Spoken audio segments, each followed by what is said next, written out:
You are listening to KLRN Radio, where liberty and reason still reign. Hey, this is John Preston, Marine Combat Veteran and Pacific Records recording artist. Just reaching out to have you check out our new album, Battle Cry, Songs of America's Heroes, an album featuring phenomenal other combat veteran artists like Scott Brown of the Scooter Brown Band, Ryan Weaver, Rowdy Johnson, just an incredible mix of people. This is all veterans telling our stories and our lives, and we're giving 100% of our proceeds to the Valkyrie Initiative to help veterans and first responders integrate back into society. I myself have battled with post-traumatic stress for many years and lost my own brother, a Marine Corps veteran, to suicide. I ask that you step with us and make this happen. We are in pre-order right now and release on March 17th. Go to iTunes, go to Amazon, buy. We plan on making the charts and making it at a very high level, and your support right now makes a difference. This is the release of my new song, Superman Falls, which is actually about the loss of my own brother, which happened last year, and I would love for everyone to check it out, to listen, and hopefully it'll make a difference in many lives. Here's George Foreman with InventHelp. Hi, I'm George Foreman. Do you have an idea for a new product or invention? People ask me all the time, George, how do I get my idea in front of companies? How do I get a patent? What do I do next? Do you have the same questions? I'll tell you like I'll tell them all. Call my friends at InventHelp. Call InventHelp today for free information. InventHelp has been helping inventors for more than 30 years and has sales offices nationwide. InventHelp can submit your invention to companies who are interested in receiving new ideas. If you have an idea and want to try to patent it and submit it to companies, you should call InventHelp today for free information. Listen, I can't guarantee a company will be interested in your idea, but I believe every inventor deserves the opportunity to step into the ring and take their best shot. Put InventHelp in your corner. To get your free inventor's information, call 1-800-353-6490. That's 1-800-353-6490. Again, 1-800-353-6490. KLRN Radio has advertising rates available. We have rates to fit almost any budget. Contact us at advertising@klrnradio.com.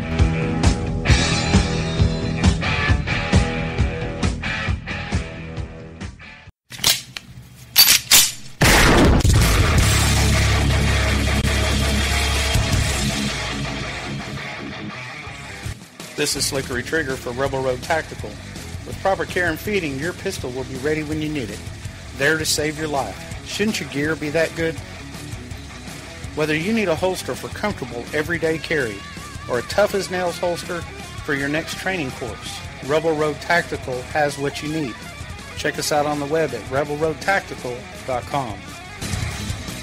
Tired of paying outrageous prices for Viagra? Well, we have great news for you. Now you can finally get Viagra at huge discounts. Healthy Man allows you to save up to $500 on Viagra. Why pay U.S. pharmacy prices of $15 per pill or more when you can get Viagra for less than $3 a pill? Call today and get 40 Viagra pills for only $99. This can cost as much as $600 at your local pharmacy. You can't afford not to call us. If you want Viagra at the lowest prices, never pay $15 a pill pharmacy prices again. Get Viagra for less than $3 a pill. Call 1-800-516-7602 today and save up to $500 and get 40 pills for just $99. Healthy Man is fast, easy, and affordable. Operators are waiting at 1-800-516-7602 to take your call right now. Call 1-800-516-7602. That's 1-800-516-7602. Again, 1-800-516-7602.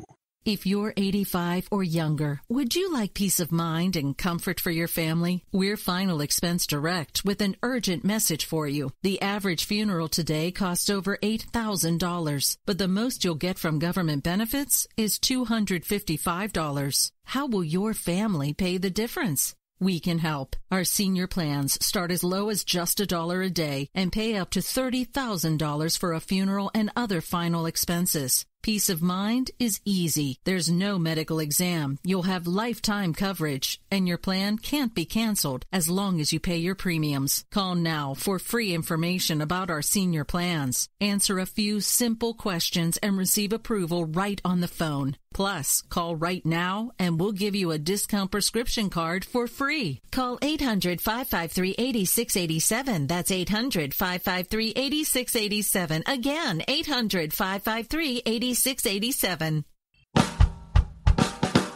You're listening to the Spark Radio Network, internet radio like you've never heard before. Innovation, creativity, and imagination are all said to begin with a spark. So fasten your seatbelt and take the ride of your life and listen for the spark. Keep on doing what you do, Rick. You're my favorite host. Favorite host.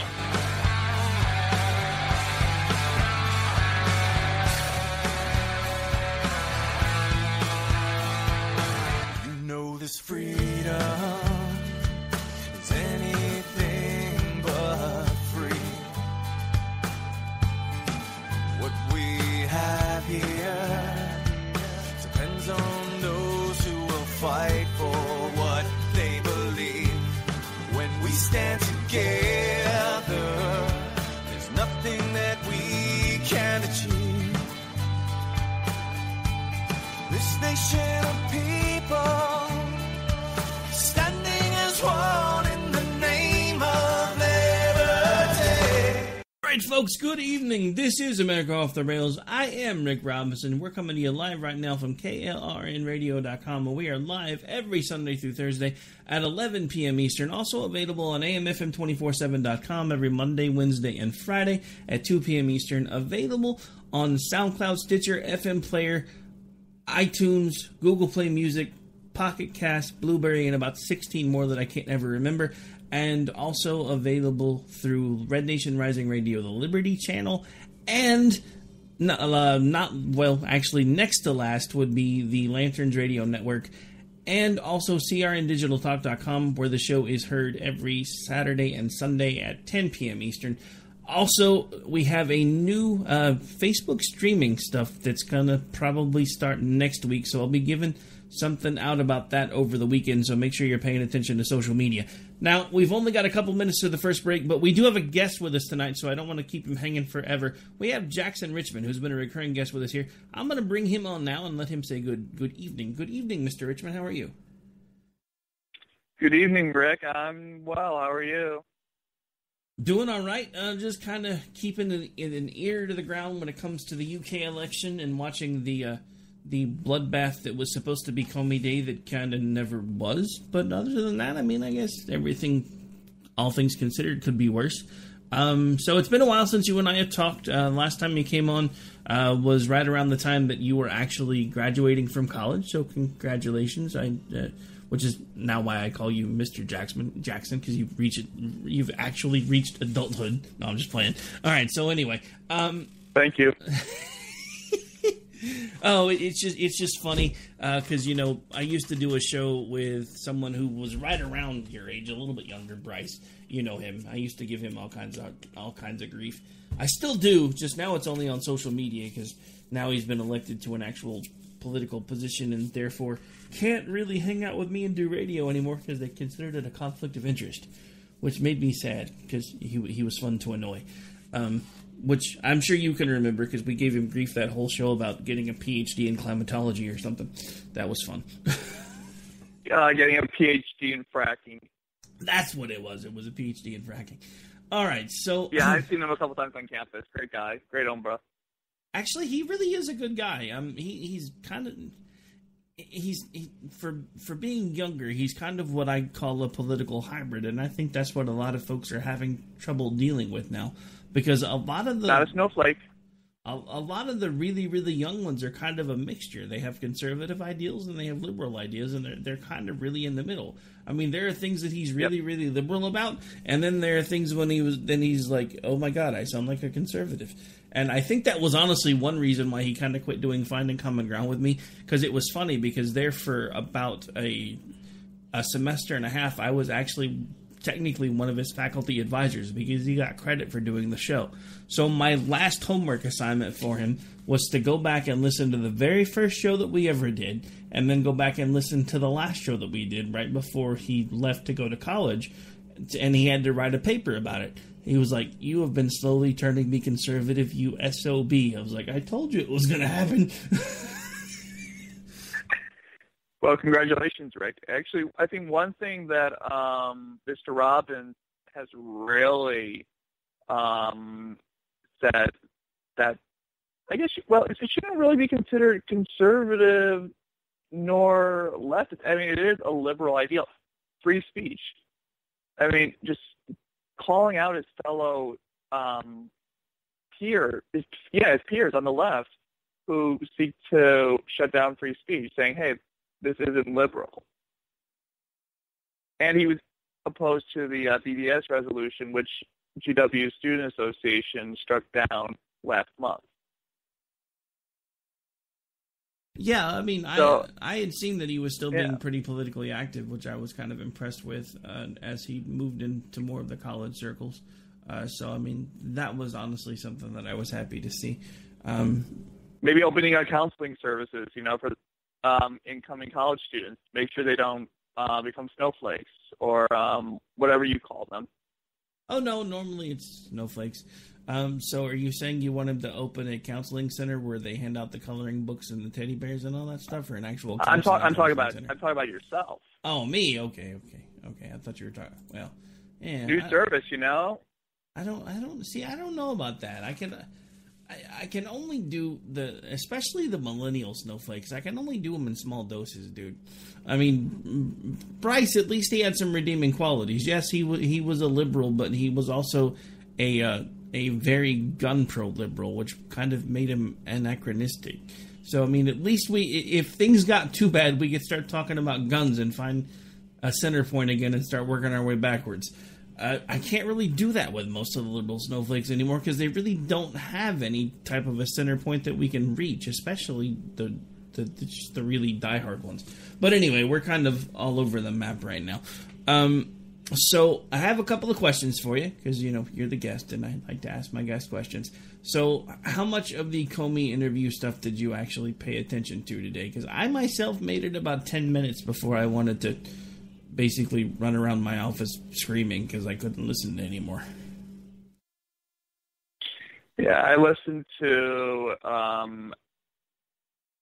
at least a couple and a half hours of it. I didn't listen after Kamala Harris of California's questioning. I mean, yes, she's a former prosecutor, but the woman just has no standards or decency when it comes to questioning in Congress. Okay, it's not a trial, Senator Harris. And also I had other business to take care of, but I don't think I needed to see the remaining, what was it, an hour and a half? It was an almost 4-hour hearing or 3 hours. Because, look, at the end of the day, no one is in the clear, and nothing illegal, apparently, has transpired, but both sides are unsettling.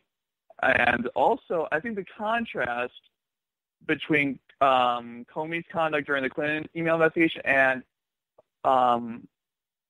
which he thought of a special counsel but decided not to appoint one, and then between that and here over the Trump-Russia investigation, I think it's just astonishing. I mean, in the Trump-Russia investigation, Comey leaked he didn't leak, but he sent a memo to a Columbia law professor and who leaked the memo to the press, talking about how Trump acted inappropriately, and Comey had to create these memos because he thought the president would lie, and yes, the president has had a history of denying and lying when there's actually hard evidence, such as saying, I didn't support the war in Iraq. Yes, you did. It's on tape. Moreover, I'm surprised there were no mention of leaking inside the White House or the executive branch, and he didn't really elaborate on Sessions. I don't know why. I mean, and it's going to be interesting to see whether or not he'll be called to testify regarding his apparent role in Comey being fired. And also, I think this is the most important question. Will Robert Mueller request tapes from the White House if they exist? At the end of the day, no one was, no one did anything illegal. I think both sides are still damned.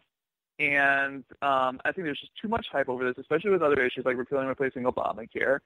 And we just need to wait until Mueller comes out with the results of his investigation. Yeah. That's my take. Well, I mean, and I agree with most of what you've just said. Most of again, I really only listened to about 10 solid minutes of it, but I did go back and listen to bits and pieces on YouTube, and I actually found some audio that will be running in a little bit too. But my biggest take about the Comey testimony today was the fact that it really just seemed like he was sitting up there with a bunch of hurt feelings. Because everything that he talked about, when they asked him a question, it all related back to how he felt in that particular moment. Well, I didn't feel that it warranted this, or I felt that that wasn't necessary, or I felt this, or I felt that. As the director, yeah, that was annoying. I mean, give us the legalistic aspect. We really don't care about your feelings. It's not your job to say, well, I felt this way, blah, blah, blah. At the end of the day, did the president do something illegal? Yes. Did he acted inappropriately? He acted like a princess daughter, in which Comey was the father trying to calm down that princess daughter. If you can understand an analogy. But I think, Comey inserted too much of his personal take. All right, so I just realized that you and I kind of dived right in the middle of the discussion, and I kind of skipped over a break, and this one's a network break, so we've got to get it in there. All right, so we're going to have to take a really quick break. When we come back, we'll continue the discussion about Comey with some audio, so stay tuned for that. We have some explosive audio from a Marco Rubio exchange, as well as Comey admitting that he may or may not have leaked information. We'll be right back.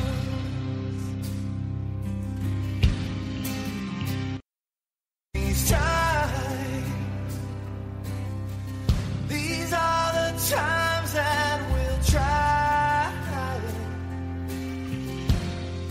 They'll try many souls. Hey folks, I want to introduce you to a friend of mine, Dr. Richard Harden. We are on the same mission, which is waking up America. We just have different paths. So stay tuned for some information on how you can keep up with Richard and all his work.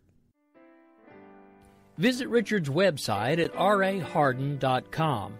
That's the World Wide Web at rahardin.com. At his website, you can see a summary of the 6 books he has written, where purchases may be made. He also has a link to 18 videos on YouTube and several blogs about Christian beliefs. If you prefer, visit amazon.com/Kindle and type in Richard Harden to see and purchase his books. Every day, the men and women of the United States Marine Corps stand ready to defend the American way of life. The few, the proud, the Marines.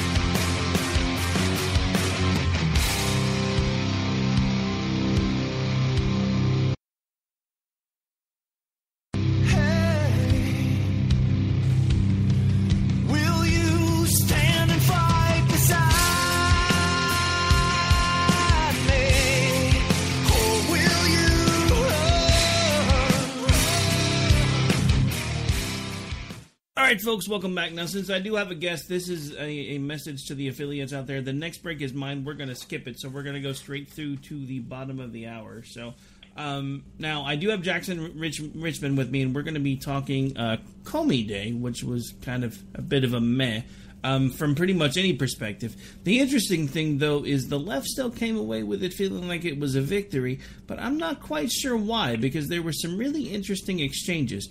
This being one of them, and I have that queued up. I'm just waiting for it to kick in here, so maybe. Here it goes.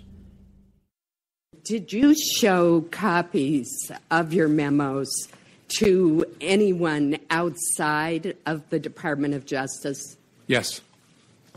And to whom did you show copies? I asked, President tweeted on Friday after I got fired that I better hope there's not tapes. I woke up in the middle of the night on Monday night, because it didn't dawn on me originally, that there might be corroboration for our conversation. There might be a tape. And my judgment was I needed to get that out into the public square. And so I asked a friend of mine to share the content of the memo with a reporter. Didn't do it myself for a variety of reasons, but I asked him to because I thought that might prompt the appointment of a special counsel. And so I asked a close friend of mine to do it. And was that Mr. Wittes? No, no. Who was that? A good friend of mine who's a professor at Columbia Law School. All right, so I want to have you guys let this sink in for just a moment. The former sitting director of the FBI, upon his termination, took memos that he had crafted and turned them over to a friend so that that friend could leak them to the press. Now, we have been speculating about lots of leaks with this new administration and all of these people that were leaking information and how was it getting done and why were there so many leaks in the Trump White House. When the former director of the FBI is turning things over to the press, that indicates to me that we probably had leaks from the top down for quite some time now. And I'm sorry, I'm not sure there shouldn't be some ethical concerns there, as well as possibly, as far as I'm concerned, some legal concerns there for the former director of the FBI. But that's just me. Yeah, no, I agree. I think the Columbia law professor, whose last name is Richman, I have no relationship to him whatsoever. I was wondering if you were going to throw that out there. As soon as I heard him say it, as soon as I saw the guy's last name, I'd wondered if you were going to throw out there that he was absolutely no relation to you. Dan Richman is his name. And I wonder if Dan Richman, who is a professor at Columbia Law, will be criminally investigated. He should. He leaked the information. There's no other way.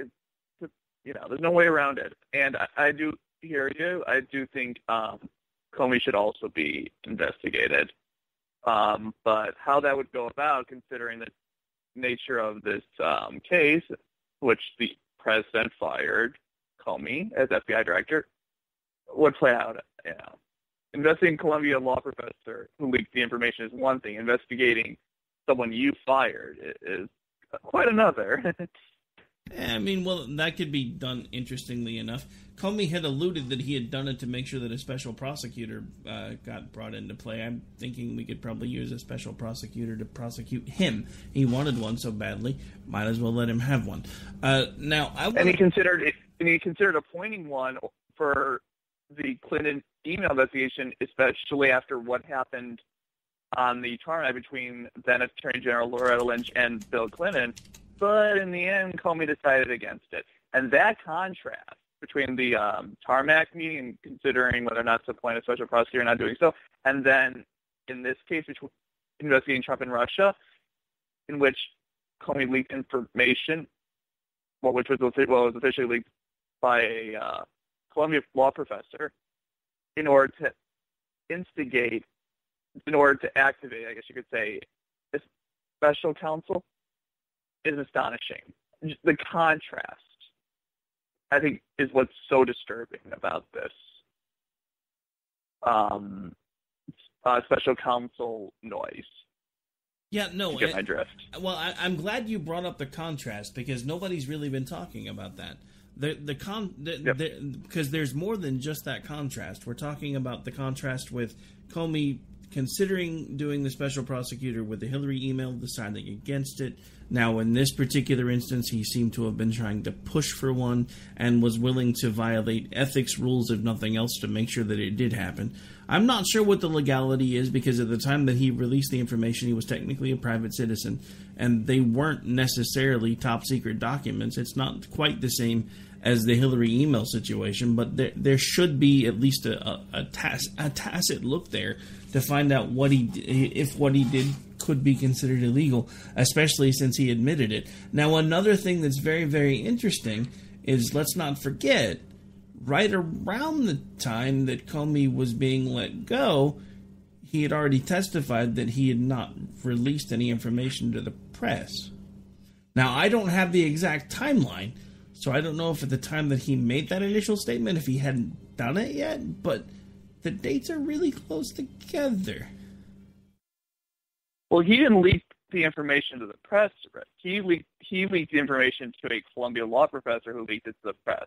Basically, he had the Columbia law professor air his dirty laundry.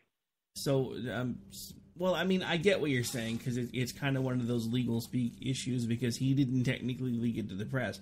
But at the same time, he was under oath when he was asked the question, and just because it's the letter of the truth doesn't necessarily mean it's the actual truth. But, I mean... Well, yeah, I mean, like, just because something's not illegal doesn't automatically mean it's acceptable. But when we're talking legalistically, that's where the wording matters. Well, yeah, no, and I get that. Now, speaking of legalistically, I have one other clip that I want to play before we get to the bottom of the hour, because we've got about 8 minutes till we have to take the bottom of the hour break. I have one other piece of audio. This one, to me, is actually a little more damning as far as the whole Comey thing, because I seem to remember a time frame when, you know, President Trump had come out and said, Director Comey has told me multiple times that I'm not under investigation, yada, yada, yada, blah, blah, blah. And Comey's like, no, I didn't. And now we have this. So on the cloud, we keep talking about this cloud. You perceive the cloud to be the Russian investigation in general. Yes, sir. Right? But his specific ask was that you would tell the American people what you had already told him, what you had already told the leaders of Congress, both Democrats and Republicans, that he was not personally under investigation. Yes, sir. In fact, he was asking you to do what you have done here today. Correct, yes, sir.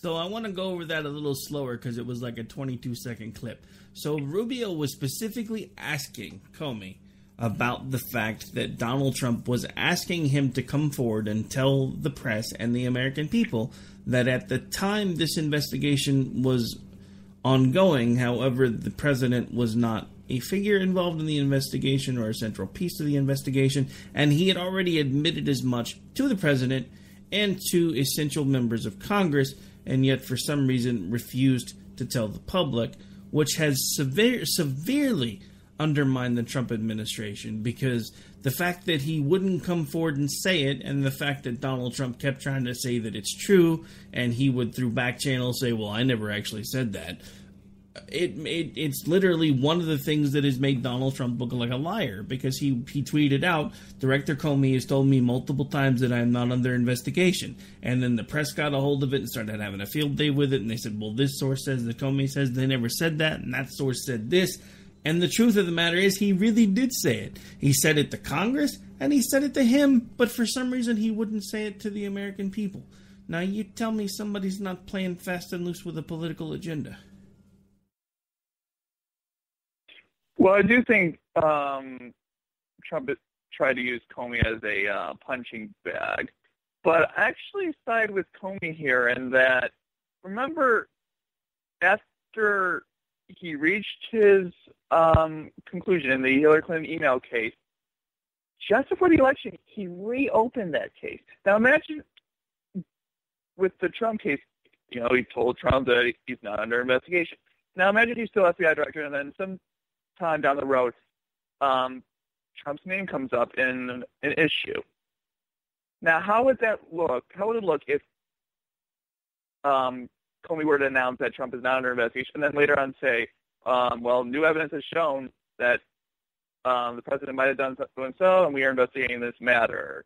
I mean, just look at it optically. I mean, again, it's this contrast between the Trump-Russia investigation and the Clinton email investigation. Just look at Comey's conduct here. Well, no, I mean, I would say I get what you're saying, but I kind of don't, because it would have been just that simple, because he could have said at this time, while the Russia investigation is ongoing, the president is not a part of this investigation at this time. We will notify you if that changes. That would have been enough to put the media firestorm to bed, but he chose not to do it, and it would have also covered him if something changed. Again, it's that whole legalistic perspective where we parsed words about one segment ago, where you were like, well, he wasn't actually the one that released it to the press. So when they specifically asked him if he had leaked information to the press and he said no, technically that's not a lie. He could have used the same legalistic twisting of words that he apparently likes to do to give the American public enough to not actively undermine a sitting president, because that's what he did. Because he knew that he, as a part of the administration, was not currently a central figure in the investigation. And he told Congress as much, and he told the president as much, but he wouldn't confirm it with the American people. And I have a problem with that, because the one thing, when we keep talking about these contrasts, that has been a central figure in Comey's behavior is that he has been playing politics. Because it goes back to something else that he said today that apparently was a troubling portion of the conversation for him between Donald Trump and himself, was when Donald Trump had asked him about loyalty. And Comey said it made him feel uncomfortable. My problem... And I think that was an inappropriate question, Rick. I think it absolutely was. No, it wasn't. Hang on. I think Trump absolutely acted inappropriately. Okay, so hang on. Back up. I agree. I agree that the FBI shouldn't act like J. Edgar Hoover, but at the same time, the FBI should be holding everyone equally accountable. Okay, but you're missing the point of what Trump was asking, and I think you're also missing the context. Because let's not forget when... hang on, look. You're a guest. If you're going to talk over me on my own show, I have a mute button. So bear with me for just a second, and then I'll let you talk, I promise.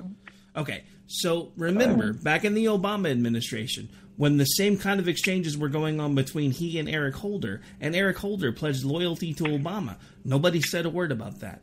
I think there were grounds for that conversation. And the grounds for that conversation were, you were appointed by a previous administration. You and I have already had some pretty terse exchanges because I didn't agree with what was going on with Hillary Clinton. So I'm going to sit across from you and ask a simple question. Do I have your loyalty, yes or no? Context matters. It's not like he was sitting across from him as Don Corleone telling him he's going to make him an offer he can't refuse. He was simply wanting to basically know whether or not, as the FBI director, he was going to have the president's back. I think he's proven that he doesn't. And didn't. I think. Well, I don't think we know the entire context. I think I wish. To be fair, I do wish Comey did give us the entire context. Because, look, I mean, Comey is not trying to be like J. Edgar Hoover, and again, I do believe in the FBI holding both sides equally accountable. Here's the thing, though, regarding the contrast in terms of conduct during an investigation. Even if Comey were to say, at this time, the president is not under investigation, and then sometime down the road say, we found such and such, and this matter is going on, you're creating a saga in which the FBI needs to separate itself from the press as much as possible and be able to do their work without much of a media frenzy. And even if Comey were to pull a October surprise on Trump regarding the Trump-Russia investigation, Trump would be able to twist what Comey said. Even if Comey said,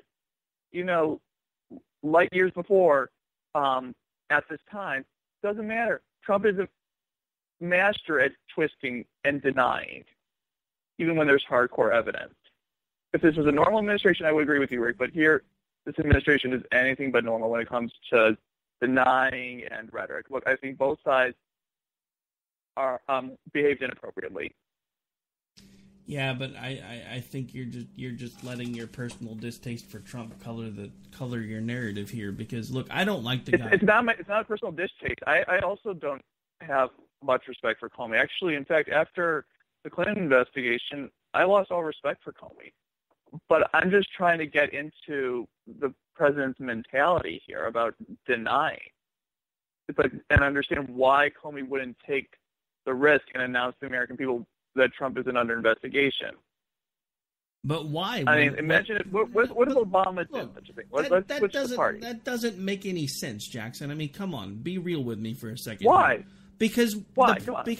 Because he's not under investigation, and he hasn't been under investigation. That was information the American public needed to know because the press was running around with it like a bunch of rabid dogs saying that he was, and that he was lying about not being under investigation when it just came out today that he wasn't. So now it makes it everything that. But what if Trump did come to be under investigation? How would that look on Comey? Who cares? Comey got fired. By the time that would have come out, Comey wouldn't have even been here anyway. Comey already knew he was on the way out the door. It's why he started making notes about Trump. Come on. I mean, look, you're comparing apples and oranges at this point. The simple fact of the matter is, one of the biggest... Not apples and oranges. You're talking about optics here. Optics. Look, hang on. Okay. Optics be damned. We're talking about the truth. I don't give a damn about optics. The President of the United States was not under investigation, and the FBI director sat on it for political reasons, period, end of discussion. That's why he did it. That's the same reason... So show me where the FBI is required to make such an announcement that the President is not under investigation. Why was required to? Why would they not? What obligation did he have? But you're not, and no, don't hang on. Don't answer my question with a question. You still haven't answered my initial question that I've asked 5 questions ago. Why would he not tell the press and tell the American people, especially when the press got a hold of it like a rabid dog, that the president was not under investigation? Not only did he not tell him that, he denied it publicly until today. That's my problem. Wait, denied it? I mean, he publicly announced it today. Where is the denial? It's come out several different times, according to the press, that when Trump was saying that Comey's told me that I'm not under investigation, the press has twisted it multiple times because Comey wouldn't come out and say anything, and they've basically said that Comey has told them in private one-on-one conversations that he never told the president that he wasn't under investigation. So that's my point. Well, the press is going to twist anything, Rick. It doesn't. Even if Comey said that at this time, Trump's not under investigation. Okay, the press is still going to twist matters. I mean, like, would Comey have had to come out every single time the press twisted matters? I mean, this press is actually an enemy of Trump. I actually agree, and there is no objectivity in holding both sides equally accountable. I will give you points there. So you agree that the press is an enemy of the press, but you don't agree with a sitting FBI director actually coming to the president's defense when the press attacks him. I don't understand your logic, but we'll be right back. I just don't understand the need for Comey to have come out. I just don't get it.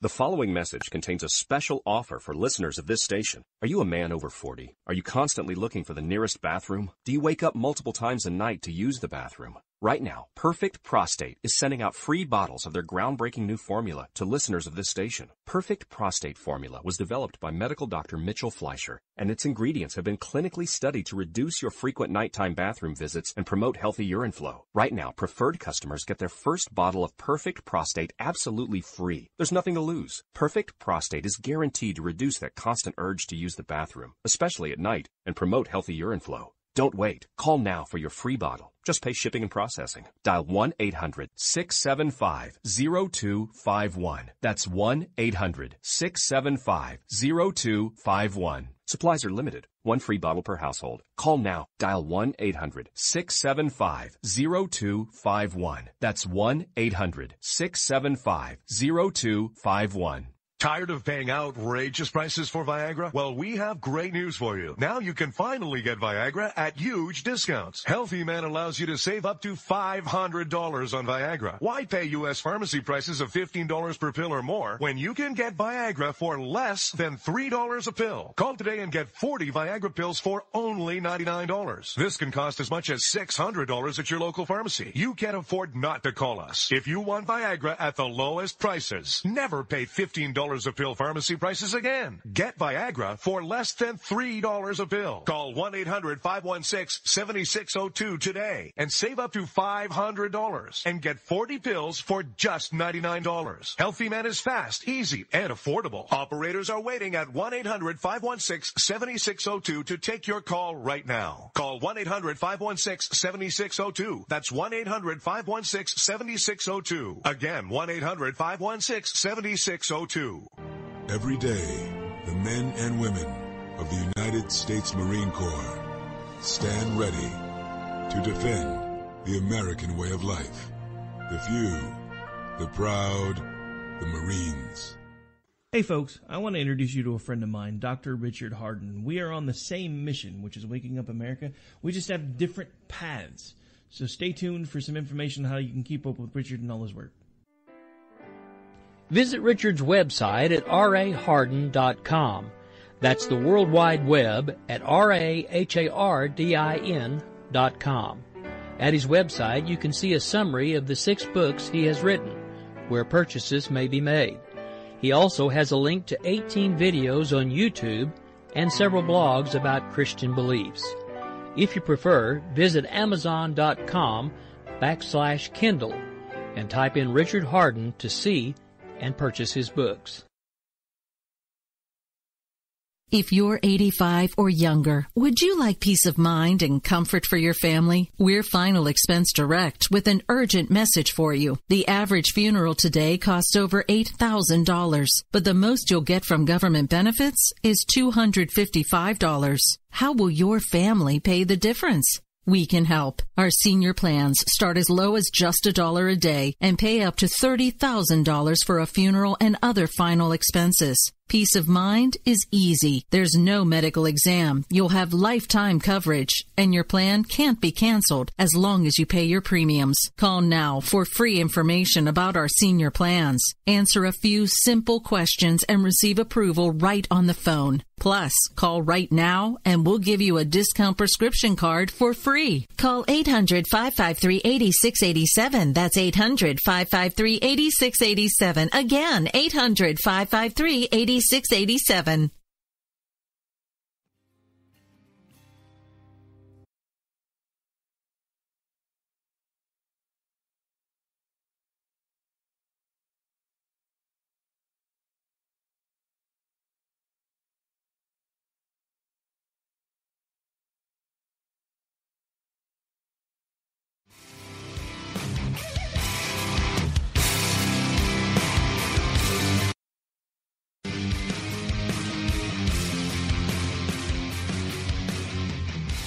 All right, folks, welcome back. Well, we are in officially the second half of the show at this point, so we're going to continue rolling right along here. This is America Off the Rails. I'm joined by special guest and frequent contributor, Mr. Jackson Richman, who has been having a bit of a disagreement with me when it comes to whether or not Comey should have been the one to let the press know that the president wasn't under investigation. And he did point out while we were on break that it's interesting that everybody wants him to run to the press now, but didn't under Clinton. Which my argument with that was actually the reverse. Since he had already done it under Clinton, he really didn't have much of an excuse to not do it under Trump. His stance is maybe he learned his lesson. I don't think so, but we're going to move on. Because you had actually mentioned something else that had you kind of frustrated in the Comey situation while we were on break, so I'm going to let you take lead on that one. Yeah, I mentioned this earlier. One of the things I was frustrated about regarding Comey is that during the Clinton email investigation, after then Attorney General Loretta Lynch met Bill Clinton on the tarmac in Denver, Comey considered appointing a special prosecutor. He decided not to. In the Trump-Russia case, he decided to send a memo to a Columbia law professor, Dan Richman. I have no relationship to him. And he leaked into the press, which prompted the appointment of a special counsel by Deputy Attorney General Rod Rosenstein. So it's the desire to appoint an Attorney General in the Trump case, but not the Clinton email investigation, that really ticked me off.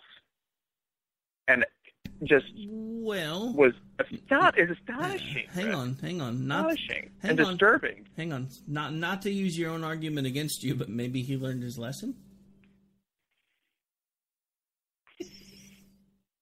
Well, because remember he wait. In which sense are we talking about learning a lesson?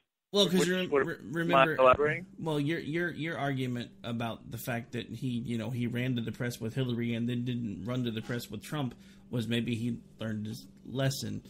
So maybe he learned his lesson in the reverse. Yeah, well, maybe he did. But should have done it both times. Well, hang on. Isn't that my exact argument that you just yelled at me for? Was that since he should have done it both times? Because I'm just saying. I should clarify that I just didn't see the benefit of going to the American people, and which I said I understand where he's coming from. And I'm sorry, and I can understand why that caused you to think, I'm presenting Comey that he should not. I'm just saying I understand where he's coming from. You didn't see the benefit of him going to the American people when the press were eating the president's lunch over something that he knew Comey had told him? Okay. The press has been eating Trump's lunch on almost a lot of matters, not just Comey. But this could have been. Jared alleged Jared back channel to Russia, which was never set up. And Priebus. Well, actually, hang on a second, because I want to backtrack to that, because that's an interesting point that you bring up. Because one of the things that's been kind of a recurring theme with the press and this administration and the Democrats in this administration was the Russian collusion. And they actually alluded at this point that they were going to probably be able to find proof that there was collusion going back at least 6 or 7 months in the campaign and in the transition team. But the thing that and again, this story breaks and the press and everybody else is all like this. But what nobody's taking into account is if Kushner was checking into a back channel in December, how is it that the campaign was colluding with the Russians when they didn't have any ways to communicate, apparently, before December, when Kushner started looking into whether or not there should or shouldn't be a back channel? And I have to tell you, that is true. As someone who has actually interviewed a sitting chief or a former sitting chief of staff, those back channels that everybody's having a fit about now are common in every freaking administration. The Obama administration set up a back channel with Iran. Nobody batted an eye. Exactly. No. So anyway. Nope. And also remember Trump revealing that intelligence, which reportedly came from Israel. Remember when the Obama administration mentioned, I think it was accidentally, but nonetheless mentioned, the name of the CIA chief in Afghanistan? Awkward. Yeah, just a little. All right, so, honestly, it looks like we are down to, we're down to about 17 minutes. You know what? I'm just going to call this one good. We're going to run straight through, and I can just edit anything in for the other breaks before I send it over to them, because it's just easier at this point than to keep taking the breaks. So we're just going to run this one straight through on standard station format, because I can fix the rest later. Now, you had mentioned also wanting to make sure that we had touched base with the folks about the UK election, because apparently there's a bit of a surprise going on over there, at least for the sitting Prime Minister, possibly. Theresa May, you want to talk about getting your lunch eaten? Theresa May is getting her, well, actually, in Great Britain, they call it dinner.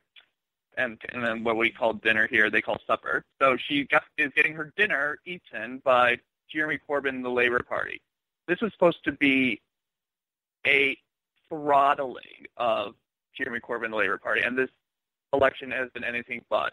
I thought when Theresa May announced this election that it was cocky. I mean, you have the majority, why? Why are you trying to poke the bear? And that's what you just did. I mean, luckily, it looks like the Conservative Party will be able to hold on, but this has been anything but a throttling of Jeremy Corbyn and the Labour Party. And Jeremy Corbyn is a dangerous, anti-Semitic, Islamic terrorist sympathizer who should be nowhere near the levers of power. And right now, according to ITV, in Great Britain, the Conservative Party has 296 seats, while Labour has 251. All right. So it kind of feels like 2016, but it's in Great Britain.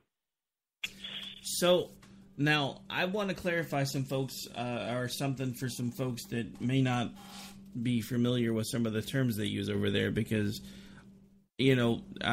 for them, the Conservative Party doesn't necessarily mean, at least from my understanding, what it actually means over here. So from my understanding, The closest equivalent to a political party the Conservatives would have over there is the Labour Party, which seems kind of backwards for us. But, so, I don't know. They're like the Bernie Bros. Oh, but anyway, Jen and I were talking about that in the last hour off the break. It doesn't really surprise me that Great Britain's political parties seem to be kind of backwards because they drive on the wrong side of the road. But I'm an American, so what do I know? Oh, shots fired! Bloody hell! Oh, all right. So what else going on with you? I know you've just graduated from college. I know you are still contributing. Where all are you writing at right now, and where all can folks find the work that you're putting out? Because it's no fun to plug you or not to plug you while you're here. Yeah, no, I mean I'm writing all over the place. Even last month, published a piece in the Washington Examiner. You can follow me on Twitter at Jackson Richman, JacksonRichman. All lowercase numbers, no underscores, just at all lowercase letters, Jackson Richman, JacksonRichman. And I've contributed to Regular Politics, Campus Reform, and other outlets. I always feel like he's taking a shot at me when he points out the no underscore thing, because people give me crap about my Twitter handle all the time. They're like, why do you have the underscore? I'm like, because I'm anal retentive and I like the space, and you can't have a space in a Twitter handle. So many people have given me a hard time about that. It's funny. But anyway, so I've actually been keeping up with a lot of your work. You do really good work, sir. So I hope you get to keep that up. Thank you, Rick. Even though you come on my show and sometimes annoy me. No, I'm just playing. I think that's the age difference. I'm not kidding. I don't have a PhD in fracking. Not yet. Hang around with Bryce, you'll get one. And nope. I only said that because I know he's listening, because he'd already messaged me like twice. So yes, Bryce, we're still talking about you and your PhD in fracking. Oh, I do. That's a microaggression. I do miss that kid, even if he did annoy me every Saturday morning for like a year and a half. I still miss doing the radio. Hey, but you got him to become more conservative. Well, I did, but he hasn't done the show now in like 6 or 7 months. I'm sure all the work that I had done has been destroyed. It's funny that you mentioned that, though, because there is a local guy here, Todd Tucker, who does a show on KOKC Radio, and he actually has a liberal that usually sits with him in the booth with his producer, and it's kind of funny because they actually have been doing best of shows for him lately. So he played one of the very first shows within the first couple of weeks of him being there the other day, and it was just interesting to listen to the differences. I honestly think if people will put their biases aside, because that's the biggest problem that we have going on in this country right now, we'll realize that we actually can get along and put a lot of our differences aside, because even he admitted that, and this guy is, they lovingly call him Frosty the Snowflake on the show. It's funny because it was a nickname that Todd gave him, and it just stuck, and he was the only one that would call him that for like forever. And then the producer, Mac, would unmute his mic and be like, well, I want to talk to you for a second, but I'm going to use your real name because I don't want to call you Frosty because that's just mean. And he's like, no, dude, it's okay. I'm used to it now. It's kind of become my name around here. So it's just been a nickname that's always stuck. But ever since then, And it's funny because everybody recognizes him now as Frosty the Snowflake if they do like a public appearance or something, because they were talking about that too. But it's interesting to listen to the differences, because he'd actually admitted on this taped show that he had done after only a couple of weeks of being on the show that he had a different perspective of Trump after just being on the show every day for a couple of weeks, because he had a lot of biases and a lot of things that he thought were different. And after listening to the conservative perspective and looking at it from our perspective, as far as the president constantly being under attack, he started to understand things a little bit differently. And he's still liberal. And I mean, that's just like Bryce. He's still liberal. But the thing about it is, if we do it right, then we can have what should be considered classic liberal tendencies, not these suicidal progressive liberal tendencies, because there's nothing wrong with being a liberal. There is something wrong with being the new definition of liberal, which is you want the government to pay for everything for you and take care of you from the moment you're born till the moment you die, and you want them to give you a stipend and a house and a car, because that's what all these people are pushing for. And that doesn't do anything, because if you don't have to push or strive to become anything or do anything, then eventually you're just going to die. And that's human nature, and we know it. Yeah, I mean, today's liberals aren't liberal, rather leftist. And to add on to what you said regarding coming to the table, I think today's Americans don't know how to have a conversation. I think that these days, everyone, especially the media and our leaders, need to start acting like adults. You know, we need to be thinking and analyzing less emotionally and more critically. We need to talk with, not at, each other. But Jackson, adulting is hard. You should know this. You just got out of college. I didn't get a PhD in fracking. All right. Well, actually, we are down to just about 2 or 3 minutes. Any last words before we get out of here? I think today was quite an interesting and revealing day. First with the Comey testimony, and now the election on the other side of the pond. Well, what I find interesting about the Comeyday scenario is the fact that everybody still seems to have such a different perspective. I see all of these same people that have listened to the same testimony that I've listened to, and depending on their slant, they have a completely different take on it. They are convinced, after this testimony, that Comey proved that Trump obstructed justice, and I don't see any obstruction. I agree with you. I don't see any obstruction either.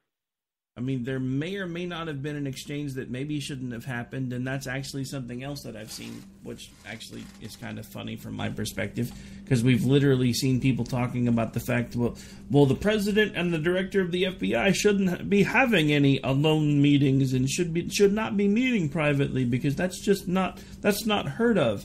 But these are the same people that were freaking out because Vice President Pence didn't want to have any late-night dinner meetings with anybody other than his wife, which seems kind of odd to me. But anyway, what do I know? Yeah, look, nothing illegal, but unsettling on both sides. And on that note, folks, we are officially out of time. Now, I want to remind you, tomorrow night, Friday night, we are not doing America Off the Rails. We haven't done one on Fridays in a while, unless there's something that comes up with my co-host, which happens from time to time. But we do have Robinson and Wright coming up tomorrow night, Friday night, at 11 p.m. Eastern, and we have a very special guest on Robinson and Wright tomorrow night, so make sure you tune in for that right here on KLRNradio.com. We'll be live with Politabunny. That's right, Miss Sam Janney, formerly a podcast host, currently Twitchy editor, and actually returning as a radio host right here on KLRNradio.com starting June 28th at 7 p.m. Eastern.